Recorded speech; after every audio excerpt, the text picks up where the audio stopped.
All right, so I'm sitting here with Shannon, and they went through brain integration training quite a while ago, and I just wanted to talk a little bit about what kind of things you were dealing with before you went through brain integration training, and what kind of changes you saw during the process and after the process. So tell me a little bit about what Kelly was dealing with before you came to us.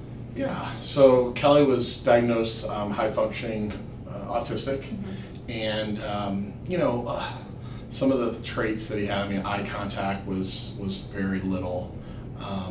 Very much got caught in repetition and really stuck on certain things a lot. His speech was delayed quite a bit. So yeah, I mean, he was having a tough time. But yeah. Okay. Did he have friends? Was he able to socialize at all? Kelly was, I guess, a little different. He not necessarily had friends, but he was social. Right. A kid. I remember a teacher telling us that a kid was crying in class, and Kelly went and got him a tissue to bring to him. Right. So he knew emotion, but the social side of it, he didn't necessarily have a grasp on. Okay. And how old was he when he came to us? He was 6. Yeah. Okay. And what about like reading, writing, math? What did his teachers think about education? Yeah, I mean, he was delayed. He was in first grade, and so he was definitely having some challenges with all those. Right. Yeah. Okay. And you did brain integration training for 6 months? We did, right. 6 months. Okay. Yeah. And what was the very first change you saw while he was going through? Ooh, that is a great question. It was actually catching a ball. Yeah. Right. That was one thing that, like, just throwing a tennis ball to him or a football or what, he had a really tough time in catching it. And I remember throwing him a tennis ball and he caught it, and it was just like, what? It's so crazy what other parents take for granted, and then your kid catches a ball for the first time ever, and it brings tears to your eyes. Without a doubt, yeah. So that was probably one of the first things that we noticed. I remember you guys were sitting in the waiting room, and he colored in the lines for the first time ever, and we were all crying together because it used to be he would ask for something to be printed out, and he would take one crayon and he would just go and then he just sat at the table, and it was Batman, right, that he colored, and he colored the face the right color in the lines, and he picked different colors out for the skin and for the belt, and I think you and I just bawled in the waiting room. It's still on my fridge, that picture. So it's Batman, Wonder Woman, and Superman, and he without looking, he knew all the colors, and like you said, even the face, he colored it face color, whatever skin color was, I don't think I ever even did that as a child. So just his attention to detail was boom, it was there, and wasn't there before. Before it was literally one color and not really, So right. yes. That's awesome. I remember when he read something for the first time too.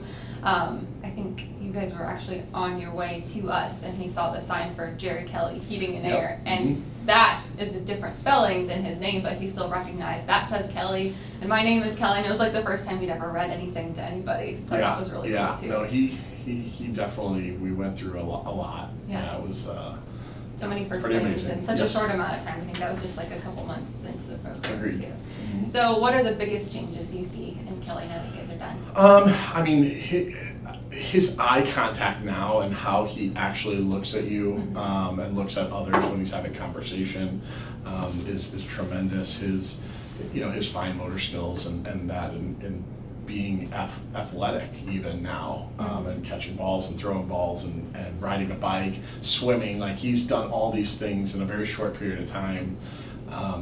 He is reading. His math is really, really good, but his reading and writing and just his social interactions, the feedback that we've gotten, and I think this, when you're a parent and you go through this and you see it every day, you don't necessarily notice the things. His teachers, and when we had his IEP meeting after that, I mean, IEPs as parents are really hard, especially in the beginning, having a whole room of teachers telling you that this is what's wrong with your child. They literally, it was said several times that this isn't even the same kid. Oh my gosh. And so from that standpoint, even the last one we just did, Kelly now is he was I think it's eloping is a word, right? Where he would just wander a lot, Now Kelly's the one in class when they need something to go to the office, they give to him and he's the one that takes it, which is just mind-blowing. Yeah. So all of those combined, right? His his goals and what he's doing to reach those, and it's been amazing. That's awesome. Who gave him the diagnosis of high functioning autism?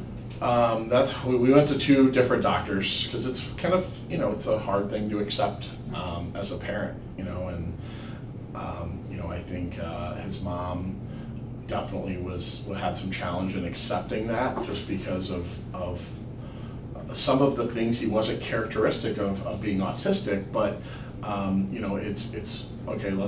This word does not define him, right? And so then we start searching, right? We started searching for different solutions, and we're not just going to say this is it and that's who he is.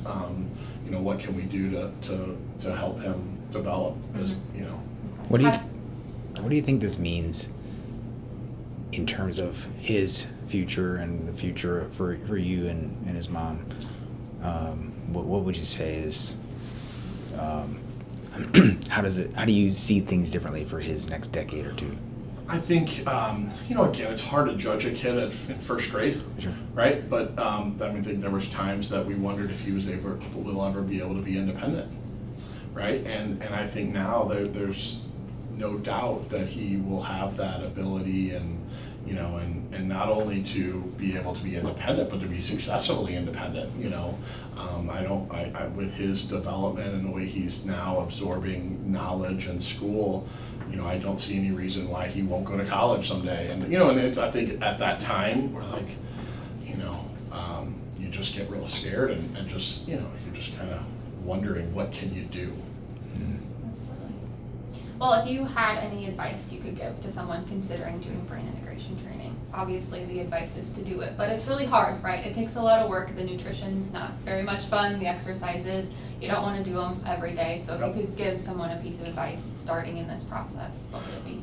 Well, one, and I've talked to other parents about this, right?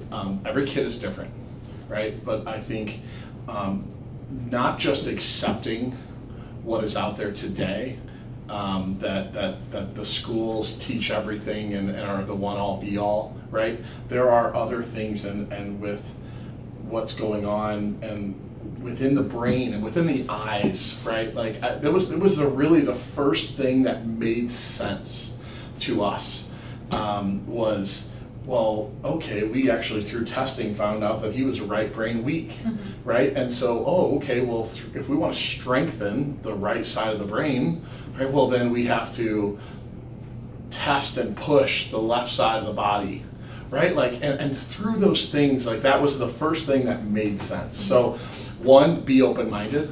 I think I was very skeptical at first of how does food have anything to do with how my child's brain reacts and develops. I learned a lot, right? And 2, your kid eats clean now, right? So it can be done. I think society now has allowed us and is making it easier to find foods that can be chosen, and you can still have. Now there's pizza out there that you can have that's dairy-free and gluten-free, and learning, take some education and learn why those things are factors, right? 2, things like yoga poses and stuff like that, right? Like, well, like I don't know. I always thought as before, like yoga's for like old women, right? and it's really not. Now actually, as me getting older and there are things to do to stretch the body, to make the body do what it wants, and that it actually can correct itself if it's put in the right positions. So be open-minded, listen to others and what they have to show and what they've experienced, and continue to learn. That's the advice I would have. Perfect. You guys did an amazing job. You were a stellar family going through our program. You did the nutrition just exactly the way you're supposed to. You got exercises done, and that's what it takes. You know, some families this takes years and years because they just don't want to do the work, but you did it, and we're so proud of you. Yeah, thank you. Yeah. Thank you. Welcome. Thanks so much. Mm-hmm.